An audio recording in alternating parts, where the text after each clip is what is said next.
As leaders, we often take all the good accolades and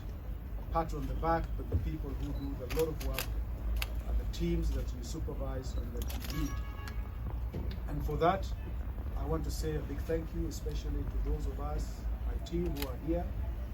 who have really gone out of their way during these last 9 years to make it possible for us to succeed, for Kenya to do well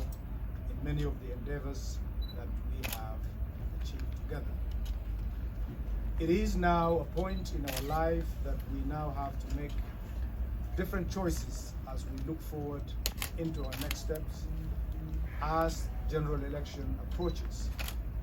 I have had discussions with His Excellency the President, sharing with him my intention to run for governor of Mandera County, and what that would mean is I would have to tender my resignation in accordance with the laws of this country, where one has to vacate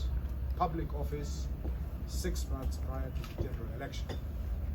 It is therefore in line with that requirement that I have today tendered my resignation, advising His Excellency the President that I will be moving forward to vie for the position of Governor for Mandera County,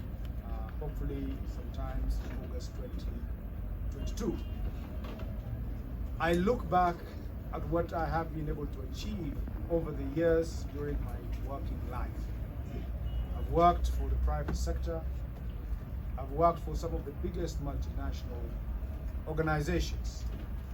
And I've worked in the last 9 years as a cabinet minister, serving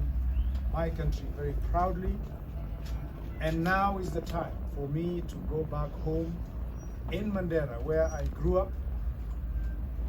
where I spent a lot of my childhood fetching water from boreholes, oftentimes trekking for a very long distance, having to contend with schools with no classrooms and no teachers on many occasions, understanding the importance of education and also the livelihood and the challenges that communities at home have suffered during this long period of time.